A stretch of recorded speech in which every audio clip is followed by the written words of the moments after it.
오늘은 우리 교회가 이 땅에 세워진 지 15주년 되는 귀한 날로 주님 앞에 감사 예배를 드립니다. 제가 약 한 3주 전부터 빌립보서 1장 29절의 말씀을 묵상하면서 이 말씀을 전해야겠다라고 생각하고 준비하고 오늘 여러분과 함께 은혜를 나누고자 하는 제목은 그리스도인의 특권입니다. 예전에 어느 백화점을 좀 간 일이 있어갖고 거기를 간 적이 있었습니다. 근데 이제 주말이다 보니까 아주 차가 주차장 입구서부터 굉장히 밀려 있는 겁니다. 그래갖고 어쨌든 기다려서 순서를 하고 주차장을 들어왔는데 주차할 곳이 없어요. 주차할 곳이. 그런데 한쪽에 보니까 주차 공간이 텅텅 비어 있는 거예요. 그래갖고 속으로 저기다 차를 대면 되겠구나 라는 생각을 하고 그리로 제 차를 향해서 갔더니 어떤 사람이 오더니 여기는 차를 대시면 안 됩니다 그러는 거예요. 그래서 제가 그랬죠. 나도 백화점에 물건 사러 온 사람이다. 나도 여기에서 물건 사기에 그랬더니 그분이 하는 소리가 여기는 VIP들만 위한 공간입니다 그래요. 상당히 기분이 좀 언짢았어요. 나도 물건을 사러 왔는데 주차를 못하게 하고 그래서 나중에 이제 도대체 VIP 고객이란 뭔가 하고 이제 한번 인터넷으로 봤더니 백화점에서 정해져 있는 한 달이면 한 달, 1년이면 1년 동안 얼마 이상의 물건을 구매한 사람에게 주는 특권이더라고요. 그 사람들은요 나중에 보니까 자기가 주차도 안 해요. 백화점 입구에다 탁 차를 대니까 거기 있는 사람이 쫙 나와서 인사하고 차를 갖다 주는 거예요. 그래서 나는 호텔만 발레 파킹이 있는 줄 알았더니 백화점에도 그런 것이 있었구나라는 것을 알았습니다. 이처럼 백화점이나 호텔 등은요 VIP 고객에게 특권을 줍니다. 그뿐만 아니라 지위가 높은 사람이나 권력을 가진 사람에게도요 특권을 누릴 권리가 있습니다. 여러분 공항에 가보면 아주 유명한 인사들은요 우리들처럼 줄 서지 않아요. 그들만이 원하는 공간으로 특별한 대우를 받고 특별한 권리를 누리고 살아가고 있습니다. 이처럼 특권을 누릴 수 있는 사람에게는 매우 좋은 것이지요. 순서를 기다릴 필요도 없고요. 편하고 인정받는 것 같기도 합니다. 일반 사람들과는 차별된 서비스를 받고 있습니다. 그래서 사람들은 이 특권을 갖기 위해서 비용을 지급하기도 하고요. 또한 어떠한 자기의 능력을 극대화시키는 것들이 사람들의 보통의 모습입니다. 여러분들은 혹시 누리고 계신 특권이 있으십니까? 저 예전에 어느 학원 강사 그분의 이야기를 듣고 깜짝 놀랐어요. 자기 신용카드는요 한도가 없대요. 한도가. 그런 신용카드도 있어. 근데 월 회비가 200만 원이래. 200만 원 회비만. 근데 자기는 안 해봤지만 그 카드를 가진 사람은요 새벽 5시에 와서 백화점 문 열어 그러면 문 열어준대요. 그 정도로 그런 특권을 갖기 위해서 200만 원 수천만 원 쓰기도 합니다. 오늘 저는 세상의 특권이 아닌 경제적인 특권이 아닌 그리스도인의 특권에 관한 말씀을 좀 드리고자 합니다. 사도 바울은 빌립보 교회를 향해 하나님께서는 믿음의 성도인 여러분들에게 특권을 주셨다는 거예요. 오늘 말씀을 통해서 하나님이 나에게도 여기 계신 모든 성도님들에게도 특권을 주셨다는 거예요. 세상의 특권이 아닌 하나님께서 주신 특권이라는 거예요. 오늘 본문을 다시 한번 보겠습니다. 1장 29절 상반절에 보면 하나님께서 여러분에게 그리스도를 위한 특권, 즉 그리스도를 믿는 것을 주셨다. 이 그리스도를 믿는 것이라는 것이 뭐냐? 하나님의 자녀가 된다라는 거예요. 요한복음 1장 12절 말씀을 보면 그러나 그를 맞아들이는 사람들, 곧 그 이름을 믿는 사람들에게는 하나님의 자녀가 되는 특권을 주셨다. 하나님의 자녀가 되는 특권. 그런데 과연 우리가, 아니 그리스도인들이 내가 하나님의 자녀가 되었다는 것에 그것이 특권임을 깨달느냐 이 말이에요. 내가 하나님에게 자녀가 되었다는 것에 대한 감사를 느끼며 신앙생활을 하는 것과 그렇지 않는 것과는 큰 차이가 있다는 거예요. 성경은 말합니다. 네가 하나님의 자녀가 되는 것이 내가 너에게 준 큰 특권이라는 거예요. 하나님의 자녀가 되는 특권은요, 우리가 상상했던 그 이상의 놀라운 것이 있다는 것을 확신해야 합니다. 요한일서 3장 1절에 보면 하나님께서 우리에게 얼마나 큰 사랑을 베푸셨는지를 생각해 보십시오. 하나님께서 우리를 자기의 자녀라 일컬어 주셨으니 우리는 하나님의 자녀입니다. 여러분, 하나님이 우리를 얼마나 사랑하시고 은혜를 베풀어 주셨는지를 이거를 깨달아 알아야 돼요.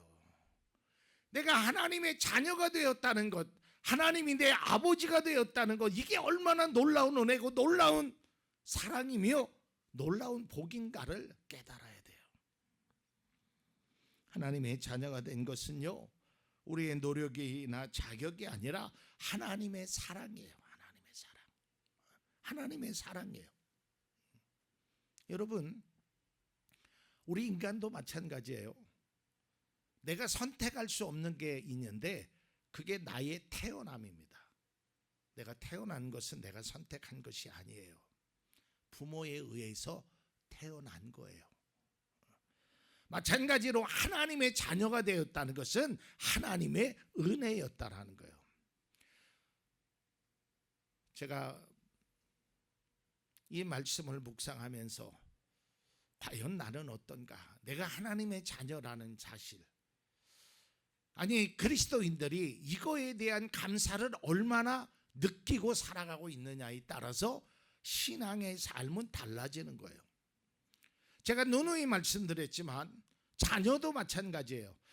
내가 우리 아버지, 우리 어머니, 이분에 대해서 정말 그분의 자녀가 되었다는 것에 감사함을 느끼면 삶의 태도가 달라진다니까요. 그런데 그런 감사를 느끼지 못하니까 그저 주는 것에 대한 만족하지 못하고 오히려 나를 억압하는 것 같고 이런 생각이 드는 겁니다. 사도 바울은 하나님의 자녀가 되는 특권을 그리스도인에게 주셨다는 거예요.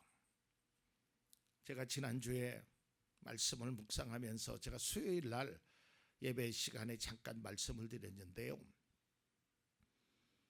어느 자매가 암이에요. 암 판정을 받았어요. 그래서 이 암 판정을 받고 이제 의사로부터 이제 심각한 어떤 시한부 선고를 받았습니다. 그래서 이 자매가 두 가지를 하나님 앞에 기도했다는 거예요. 보통 이 정도 되면 살려달라고 기도하지 않겠어요? 근데 이 자매는 살려달라고 기도하지 않았어요. 첫 번째는 하나님, 내가 가진 것을 다 나눠줄 때까지 내 생명을 좀 거둬가지 마십시오. 그리고 두 번째로는 하나님, 내가 죽고 난 다음에 내 모습을 사람들이 바라보고 아름답다라고 얘기하게 내 죽음이 아름답게 해주세요.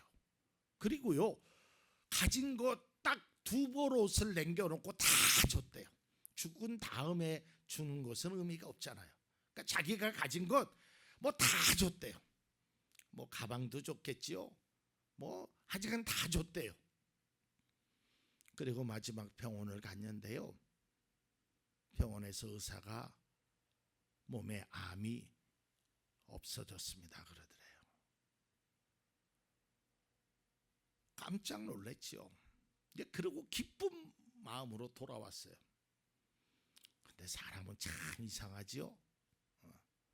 주변에서 그러는 거예요. 야, 그거 검사 좀 받고 나서 주지. 그거 아이고 성질이 급해갖고 그걸 빨리 줘서 아깝잖아. 그 옷이 얼마짜린데, 그 가방이 얼마짜린데. 그때 이 자매가 얘기합니다. 하나님이 나를 살려줬는데 그까지 돈이 뭐가 필요합니까? 자기가 하나님의 자녀가 되었다는 것이요, 세상의 그 어떤 복보다 크다라는 거예요. 믿음의 사람은 이걸 느낄 수 있어야 돼. 그래야 올바른 믿음 생활을 할 수 있어요.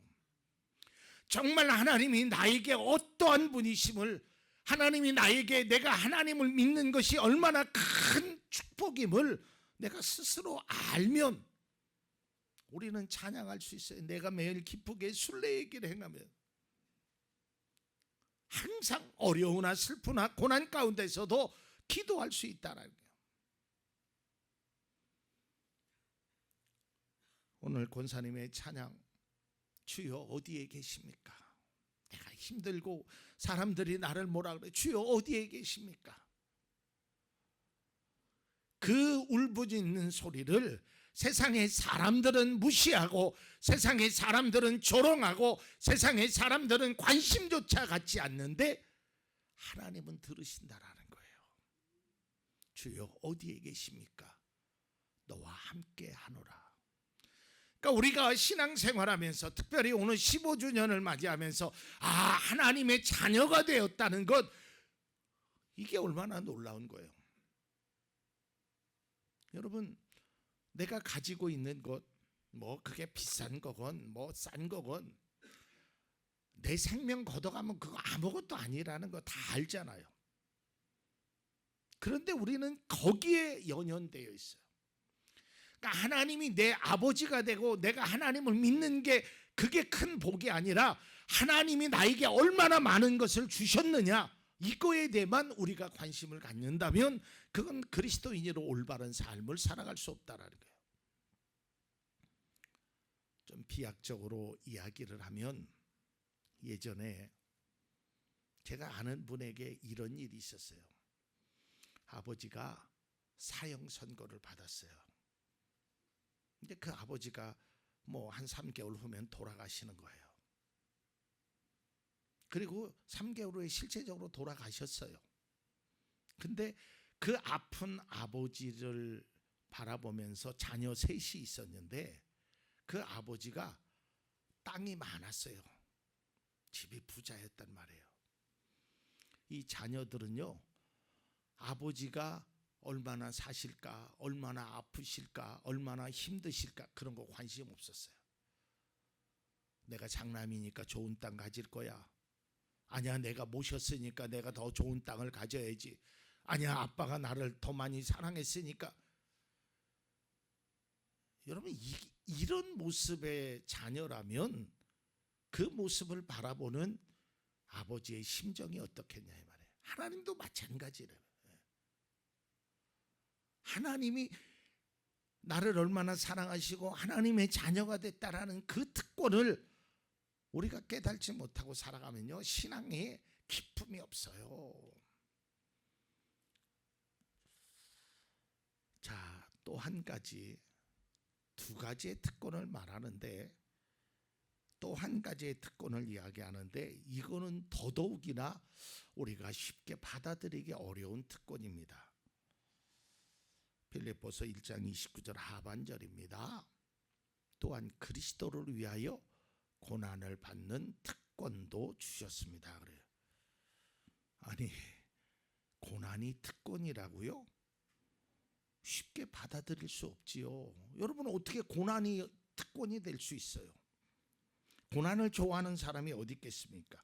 우리가 기대하는 것은요, 줄 서서 파킹하는 것이 아니라 그저 아무데나 내가 차를 갖다 놓으면 그 사람이 와서 발레 파킹을 해줄 수 있는, 편하고 쉽고 대접받고 이런 게 특권이라고 하지, 아니 고난이 특권이라는 게 말이 안 되잖아요. 제가 3주간 이 말씀을 계속해서 묵상했어요. 도대체 고난이 왜 특권일까? 우리 모두는 고난을 피하고 싶지 그 고난을 받아들이고 싶은 사람은 별로 없습니다. 고난과 시련에 벗어나기 위하여 주님 앞에 찾아옵니다. 그리고 신앙생활을 합니다. 하나님, 내 이 어려움, 내 고난, 내 슬픔, 내 고통 이거 좀 없게 해주세요라고 기도하는데 하나님이 고난이 특권이라고 하니 쉽게 받아들일 수 없지요.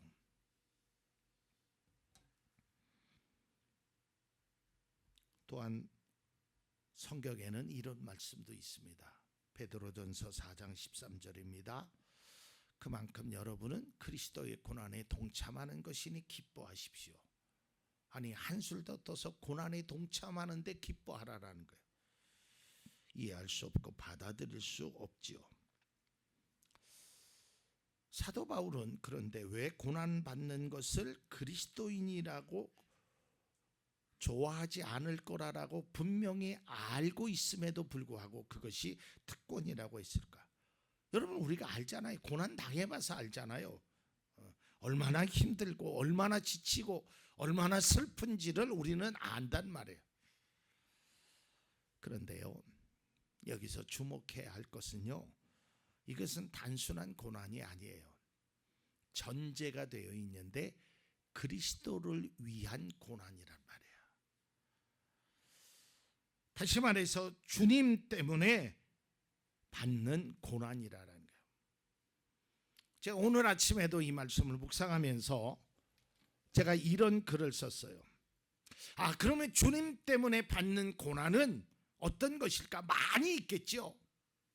근데 우리는 예수님의 제자들처럼 주님 때문에 십자가에 져서 매달려 죽거나, 주님 때문에 사도 바울처럼 감옥에 가거나, 주님 때문에 채찍에 맞거나, 세례자 요한처럼 목이 달아나거나 이런 일은 없어요. 우리에게는 그런 일은 없어요. 그럼 우리가 주님 때문에 받아야 할 고난은 무엇일까? 제가 나름대로 그런 글을 썼어요. 말하고 싶어도 말하지 않는 것입니다. 왜? 주님 때문에 참는 거예요. 내가 이길 수 있어요. 말로도 이길 수 있고 힘으로도 이길 수 있고 능력으로도 이길 수 있어요. 그런데 주님 때문에 져주는 거예요. 가지 않아도 돼요. 그런데 주님 때문에 그 사람이 오리를 가자고 그러면 십리를 가는 거예요. 미워할 수 있어요. 저 사람이 나에게 진짜 나쁘게 했어요. 미워할 수 있어요. 그런데 주님 때문에 미워하지 않는 것이 아니라 사랑하는 거예요. 여러분, 이게 주님 때문에 받는 고난이라니까요. 주님이 말씀하신 고난은 나의 육체적으로 내가 어떤 사람에게 두들겨 맞거나 감옥을 가거나 그런 고난이 아니에요. 오늘날에는 적어도. 오늘날에는 주님 때문에 내가 참고, 주님 때문에 내가 낮아지고, 주님 때문에 내가 견디고, 하고 싶지만 하지 않는 것, 이게 주님 때문에 받는 고난이란 말이에요. 여러분, 보통 우리가 내가 어떤 고난을 받고 있는지에 관심을 두지만요, 사실은 왜, 무엇 때문에 그 고난을 받는지를 알아야 돼요. 이게 내가 잘못 선택해서, 내가 뭔가를 잘못해서, 그거는요 특권이 아니에요. 여러분, 내가 음식을 잘못 먹었어요. 제가 지난주에 좀 이 복통이 나서 좀 고생을 했는데요, 하도 덥다 보니까 찬 거를 자꾸 먹다 보니까 결국은 복통이 나갖고 이건 내가 잘못해서 하는 거예요. 이건 뭐 주님 때문에 그런 거 아니에요.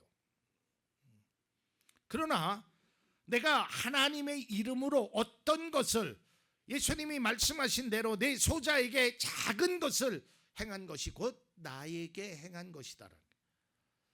그러니까 우리가 고난에 초점을 맞추는 것이 아니라 내가 하나님 때문에 내가 견딜 수 있고 내가 참을 수 있고 내가 낮아질 수 있고 내가 겸손해질 수 있고 그 대표적인 것이 뭐냐면 바로 섬김이라는 거예요. 그리스도를 위한 특권, 고난받는 특권은 바로 그리스도를 위하여 섬기는 거예요. 섬기는 거. 예수님이 세상에 오신 목적을 아주 명확하게 말씀하신 게 몇 구절 없는데 그 중에 하나가 뭐냐면 내가 세상을 섬김을 받으러 온 것이 아니라 섬기러 왔다라는 거예요. 저는 우리 교회가 15년 동안 또 앞으로 우리 교회가 이 섬김의 그리스도를 위한 특권, 고난받는 특권, 이거는 포기하지 않기를 바랍니다. 섬길 줄 알아야 돼요. 아니 예수님도 섬겼는데 누구도 다 섬길 줄 알아야 돼요. 우리 교회는 뭐 그게 그렇게 중요하지 않은 거고 우리 교회는 상황이 그렇게 돼서 그렇지만 여러분 예전의 교회와 오늘날의 교회를 짓는 걸 좀 한번 상상해 보세요. 예전의 교회는요 대체적으로 보면 강대상이 다 높았습니다. 다 위에서 아래를 내려봤어요. 거의 그래요. 근데 요즘은요 강대상이 낮습니다. 1층이라도. 그리고 다 위에서 그게 어떤 섬김을 상징하는 모습이에요. 뭐 그렇다고 해서 다 섬겼다라고 말할 수는 없지만 그래도 적어도 많은 목사님들이 내가 성도를 위로 바라봐야지. 우리 장로님들도 마찬가지예요. 권사님들도 마찬가지예요. 여러분들이 그리스도를 위해서 받는 고난이 큰 복임을 깨달아야 돼요. 성경은요 믿음의 자녀들에게 그리스도를 위하여 고난받을 수 있어야 된다라고 합니다. 앞서 말씀드렸지만 고난을 좋아하는 사람은 없습니다. 저도 싫습니다. 누가 고난을 좋아하겠습니까? 그러나 그냥 고난이 아니라 그리스도를 위한 고난이라면 이것은 차원이 좀 다른 것입니다. 그리스도를 위한 고난도요 고통과 아픔이 있습니다. 그러나 이 고난은 일상적인 고난 그것과는 비교할 수 없는 특별함이 있습니다. 이걸 깨달으면 그리스도를 위한 고난을 자청할 수 있어요. 이거를 깨달으면 예수를 믿는 그 하나님의 자녀가 됨이 그렇게 기쁠 수가 없어요. 사도 바울은 이걸 깨달았어요. 그러니까 많은 사람들이 거기 가면 안 됩니다. 예루살렘 가면 당신은 죽습니다. 그래도 자청했어요. 그리스도를 위한 고난. 나의 달려갈 길과 주 예수께 받은 사명 곧 하나님의 은혜의 복음에 증거하는 것을 마치려 하면은 나의 생명을 조금 더 귀한 것으로 여기 자청했단 말이에요. 왜냐하면 그가 기대하고 그 하나님께서 나에게 어떻게 해주실 거를 알았기 때문에. 골로새서 1장 24절입니다. 이제 나는 여러분을 위하여 고난받는 것을 기쁘게 여기고 있으며 그리스도의 남은 고난을 그분의 몸 곧 교회를 위하여 내 육신으로 채워가고 있습니다. 그래요. 내 육신으로 채워가고 있다라는 거예요. 그러니까 그리스도를 위한 고난을 나는 계속적으로 채워가겠다는 거예요. 그 길을 걷겠다는 거예요. 그래서 그것이 특권이라고 얘기하는 거예요. 이건 그리스도인만이 할 수 있는 특권이라니까. 성경에서 그런 사람에게 주시는 놀라운 은혜가 있음을 우리는 발견할 수 있는데요. 마태복음 5장 10절에서 11절입니다. 의를 위하여 박해를 받는 사람은 복이 있다. 하늘나라가 그들의 것이다. 너희가 나 때문에 모욕을 당하고 박해를 받고 터무니없는 말로 온갖 비난을 받으면 복이 있다 그랬어요. 여러분 11절 다시 한번 띄워주세요. 이런 경험이 있죠. 오늘 우리 송선자 권사님이 찬양했듯이 그 찬양의 가사처럼 사람이 나를 모욕을 합니다. 없다고 무시를 합니다. 사람이 나를 박해를 합니다. 내가 힘이 없다고 능력이 없다고 때로는 터무니없는 말로 온갖 비난을 가합니다. 화나지요. 속상하지요. 그러나 그것이 주님 때문이라면 참으십시오. 견디십시오. 거기에 하나님의 놀라운 은혜가 반드시 있습니다. 저는 그걸 믿습니다. 그리고 앞으로 믿을 것입니다. 15년 전에 우리 교회가 가정에서 시작해서 지금까지 오는 여정을 통하여 제가 몇 가지 깨달은 사실 중에 하나가 바로 그리스도를 위한 특권이라는 거예요. 15년 목회를 하면서 기쁘고 행복한 일도 많이 있었습니다. 주님의 은혜와 사랑도 듬뿍 받았기에 감사합니다. 그러나 역경과 고난과 시련의 시간도 있었습니다. 이런 여러 가지 상황을 경험하면서 주님을 위한 고난은 힘들 수는 있었습니다. 아니 힘들었어요. 많이 울었어요. 때로는 포기하고 싶은 생각마저도 들었습니다. 그러나 주님을 위한 고난은 결코 무너지지 않는다는 겁니다. 왜냐고요? 하나님이 함께 하시기 때문입니다. 그리스도를 위한 고난은 주님께서 결코 외면하지 않아요. 내가 작은 소자에게 한 것이, 냉수 한 그릇 준 것이 바로 나를 위한 것이다라는 거예요. 그러기에 그 고난은 여러분들에게나 저에게 특권이에요. 특별한 사람이 누릴 수 있는 고난이 특권이 있잖아요. 그러니까 우리는 주님이 주시는 특권을 누릴 수 있는 자격이 있어요. 왜? 하나님의 자녀이니까. 그러니까 고난이다라고 마다하지 마세요.